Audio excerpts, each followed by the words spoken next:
Naam ya ibadallah, jamaah sidang Jumat Masjid Al-Imam Muqbil Al-Wadi'i di Darmasraya, Sumatera Barat. Semoga Allah memberikan kepada kita taufik dan hidayah, serta memberikan rizki yang melimpah dan halal, dan diberikan kepada kita tambahan iman dan tambahan rizki yang melimpah. Maka ketahuilah ya ibadallah, bahwa kita sebagai ahlu sunnah wal jamaah as-salafiyah, kita diperintah untuk menjauhkan diri kita dari kebid'ahan. Karena kebid'ahan itu adalah sumber dari segala keburukan, dan kaidah di dalam permasalahan kebid'ahan bahwa kebid'ahan itu jika dihidupkan dalam suatu tempat oleh suatu kaum, maka direct mengilzamkan, mengkonsekuensikan akan diangkatnya sunnah sesuai kebid'ahan yang dihidupkan. Maka sunnah akan sirna, dan sunnah akan terasing, dan bahkan sunnah akan mati dan terasing sesuai dengan bid'ah yang dihidupkan dan dilakukan oleh suatu kaum di suatu tempat tersebut. Maka ini masuk kepada keumuman hadis yang diriwayatkan oleh Imam Muslim dari Jabir bin Abdullah, wa syarrul umur muhdatsatuha fa inna kulla muhdatsatin bid'ah wa kulla bid'atin dhalalah. Maka seburuk-buruknya perkara adalah menghidupkan kebid'ahan. Maka seluruh kebid'ahan itu adalah kesesatan. Dan diriwayat An-Nasa'i dengan lafaz wa kullu dhalalatin finnar, setiap kesesatan itu bermuara di api neraka. Dan di hadis diriwayatkan oleh Imam At-Tirmidzi dari Al-Irbad Ibn Sariyah, yang hadis ini hasanun li ghairihi, karena datang dari Hujr Ibnu Hujr yang majhul bersamaan dengan Abdurrahman Ibnu Amr As-Sulami yang majhul juga, terangkat menjadi hasan li ghairi. Berkata Rasulullah sallallahu alaihi wa ala alihi wasallam, Iyakum wa muhdatsatil umur, fa inna kulla muhdatsatin bid'ah wa kulla bid'atin dhalalah wa kulla dhalalatin finnar. Maka hati-hatilah kalian dari perkara-perkara kebid'ahan, karena segala perkara kebid'ahan itu keburukan dan kesesatan. Maka dari dua hadis yang bersifat umum ini diperintah oleh Nabi kita agar kita menjauhi kebid'ahan. Dan kami sebutkan tadi di prolog bahwa barang siapa suatu kaum yang menghidupkan kebid'ahan, maka direct, secara langsung, secara konsekuensi mengilzamkan untuk dimatikannya sunnah yang berbanding terbalik dengan kebid'ahan yang dihidupkan. Maka telah datang dari kaidah ini ucapan dari salaf kita, dari Hasan Ibnu Atiyah, yang mana berkata rahimahullah, mabtada'a qaumun bid'atan, maka tidaklah suatu kaum melaksanakan kebid'ahan fi dinihim, di dalam agama-agama mereka.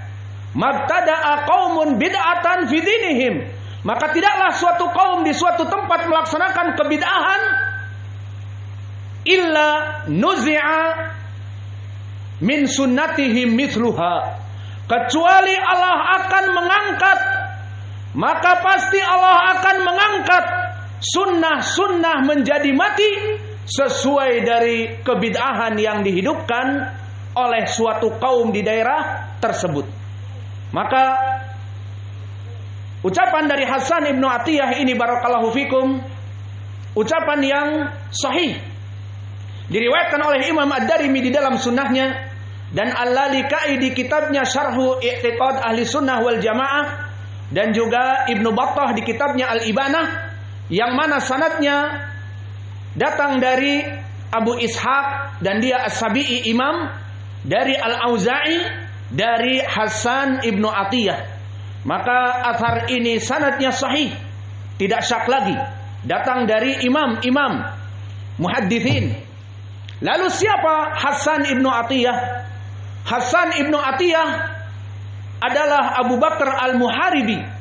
Disebutkan oleh para ulama, terutama Imam Az-Zahabi di kitabnya As-Siyar dan juga di kitabnya Mizanul I'tidal, bahwa dia murid dari sahabat Abu Umamah dan dia murid dari Sayyidut Tabi'in Sa'id ibnul Musayyib.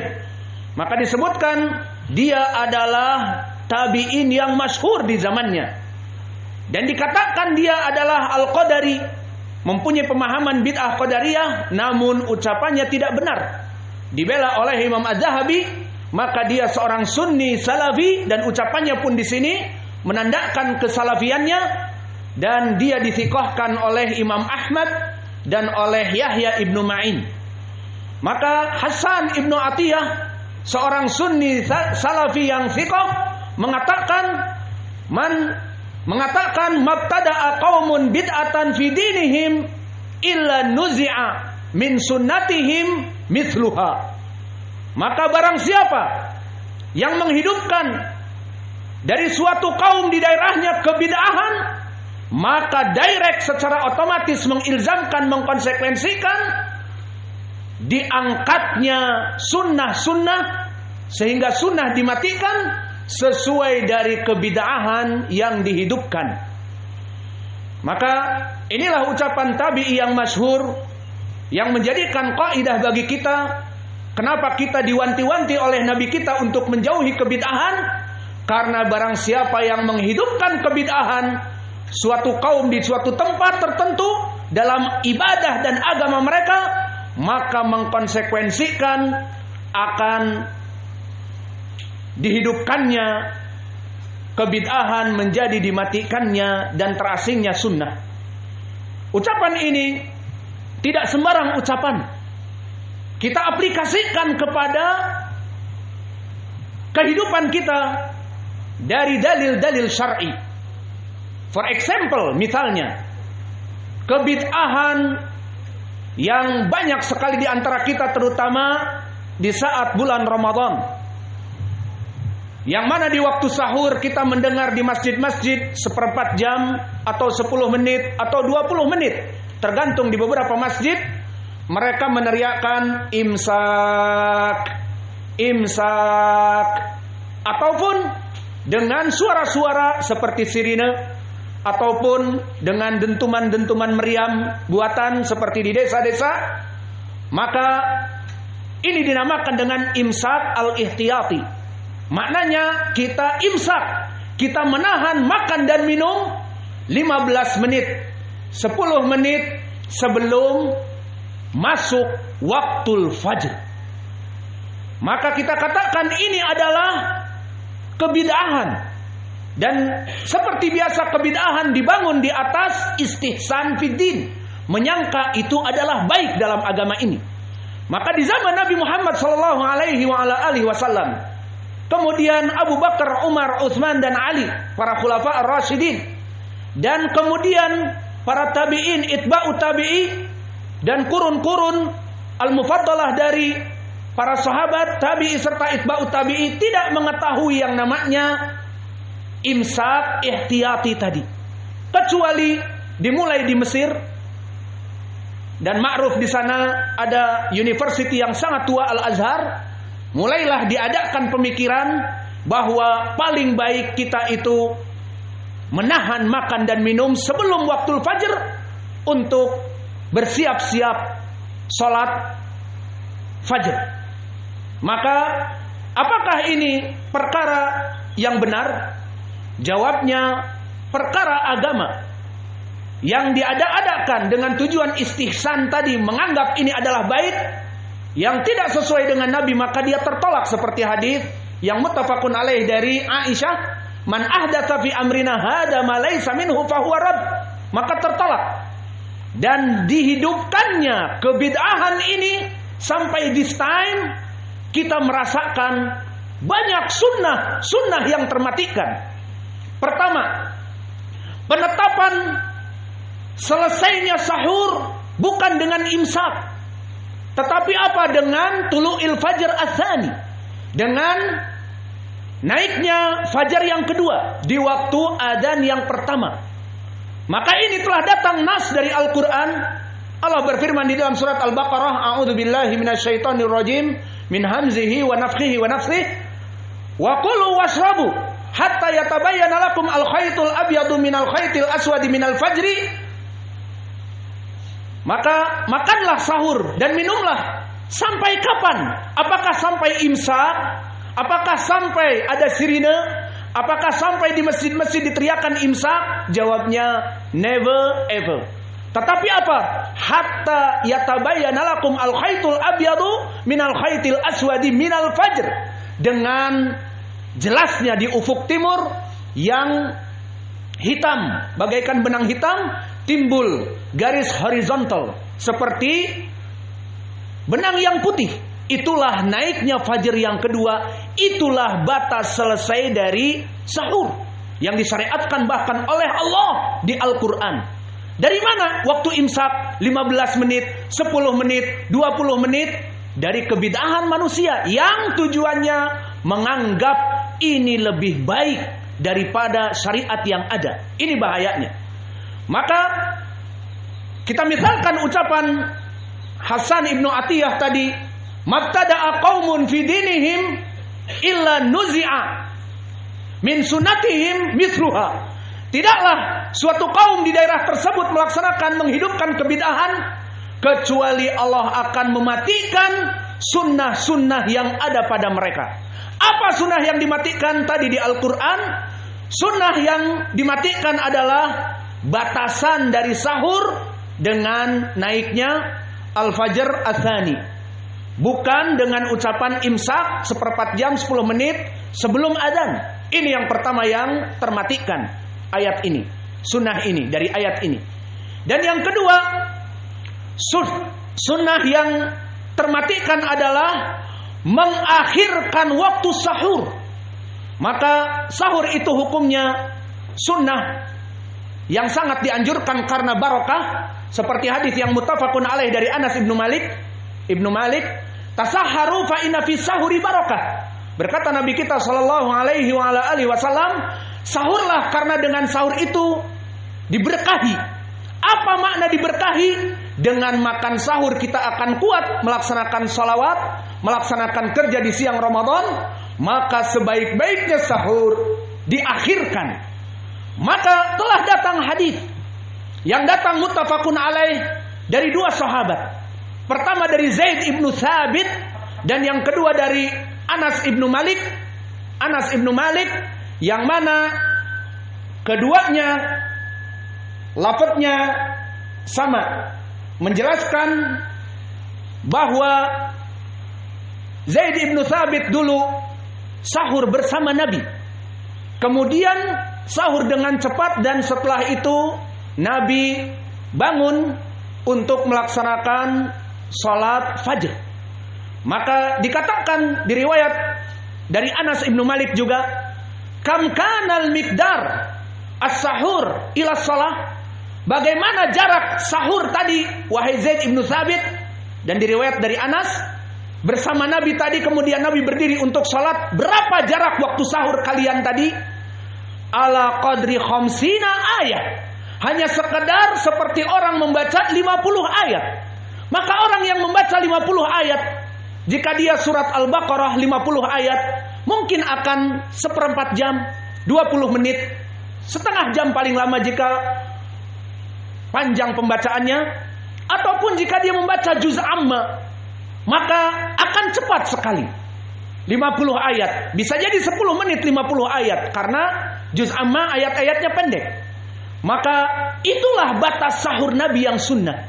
10 menit, 15 menit sebelum adzan, itulah waktu makan sahur sesuai dengan hadis Anas, fa inna fi sahuri barokah, karena sahur itu ada barokah. Semakin dekat kita kepada waktu ditutupnya sahur, makanan yang ada pada kita semakin awet. Daripada kita sahur jam 2 malam, ataupun kita meninggalkan sahur sebelum imsak, maka akan lebih lama. Maka sunnah-sunnah seperti inilah yang dimatikan. Maka bagaimana kita akan mempraktekkan hadis tadi, mengakhirkan sahur seperti Nabi sahur dengan Zaid ibnu Thabit dalam waktu sekedar membaca 50 ayat sekitar 15 menit. Justru Nabi melaksanakan sahur pada saat itu. Di sana mereka menghidupkan kebid'ahan, justru imsak, tinggalkan meja makan, imsak, silahkan pergi dari meja makan, seperti itu. Ini sunnah yang pertama dimatikan sebagai aplikasi dari kaidah tadi yang disebutkan oleh Hasan ibnu Atiyah. Di sisi yang lain, hadis yang termatikan juga adalah di sana ada hadis rukhsah bagi mereka orang-orang yang terlambat sahur, yang hanya mendapatkan waktu 5 menit, 10 menit baru bangun dari tidur, maka dia mengambil gelas untuk minum, kemudian bahkan mendengar adzan, maka diberikan rukhsah di dalam agama ini untuk tidak dibuang airnya. Seperti hadis yang datang dari Sunan Abi Daud dari Abi Hurairah yang mauquf namun mempunyai hukum yang marfu, dan datang juga dari hadis mursal Al-Hasan Al-Basri, dan datang dari Jabir bin Abdullah dan dari Abi Umamah, yang semuanya bisa naik kepada derajat sahih li ghairi, seperti disahihkan oleh Syekh Al-Albani rahimahullah. Maka berkata Nabi kita, "Idza sami'a ahadukumun nida wal ina fi yadi ahadikum fala yada'uha hatta tasrabaha." Maknanya, jika seseorang terlambat dari sahurnya, bangun kurang dari 5 menit, 10 menit, maka dia akan meraih apa yang ada, membuat jus ataupun minum sop yang mudah, ataupun apa saja yang mudah, Indomie dan secepatnya dia makan. Maka mendengar adzan dan di tangannya masih ada mangkok yang mudah untuk diminum, ataupun 1 gelas air, ataupun 1 gelas susu, maka mendengar adzan jangan dibuang airnya. Yang ada di tanganmu dari gelas itu, dari mangkok itu, dari sop, tapi apa? Diselesaikan untuk diminum. Meskipun sudah ada na'am, karena ini rukhsah Allah berikan bagi mereka orang-orang yang terlambat. Maka hadis ini akan mati dan sirna di saat manusia menjauhi 1/4 jam sebelum dari waktu tulu'il fajr ats-tsani.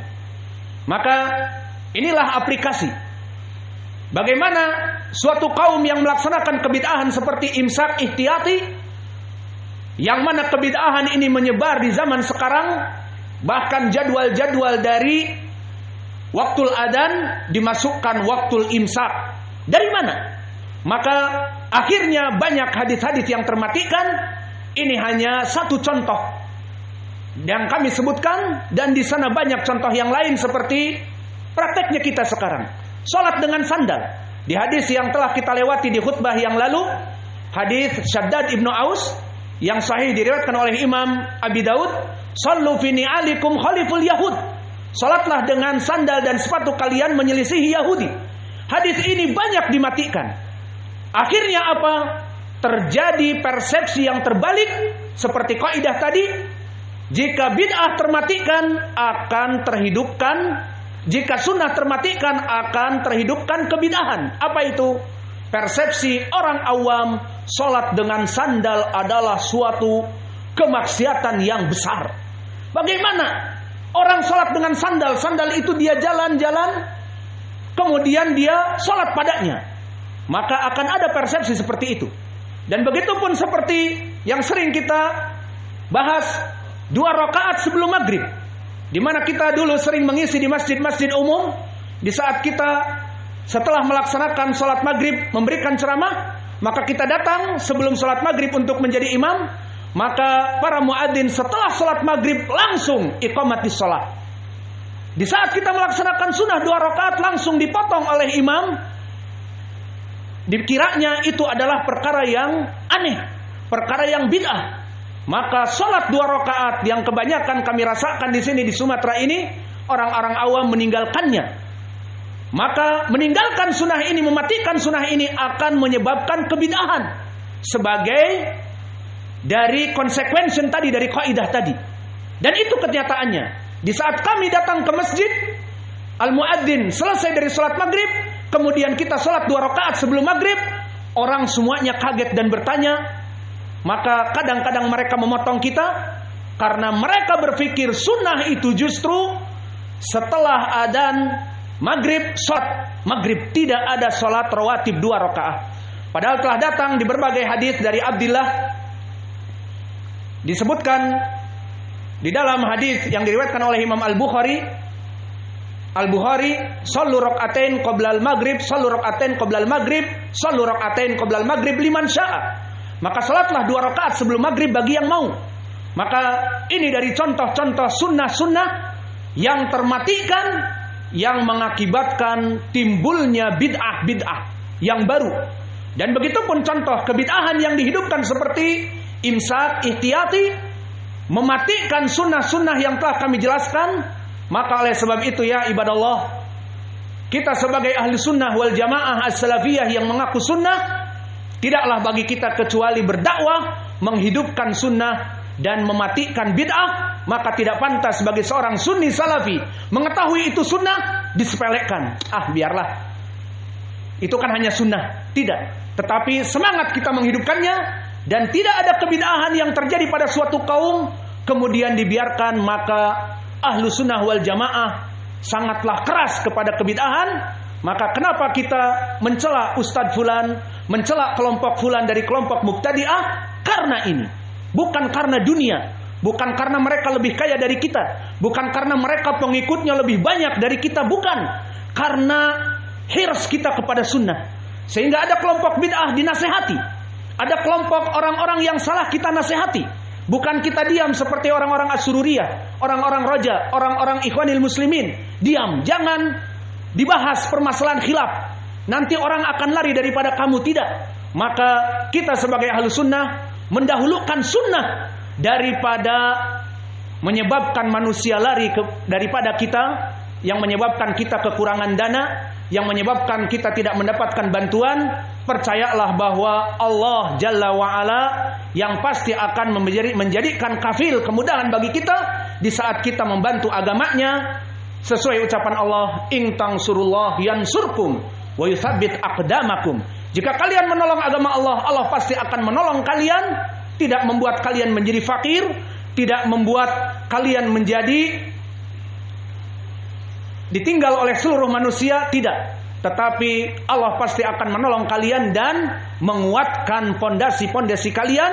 Kalian akan diangkat derajatnya dengan menghidupkan sunnah dan menjauhkan kebid'ahan. Astaghfirullahaladzim wa atubu ilaih.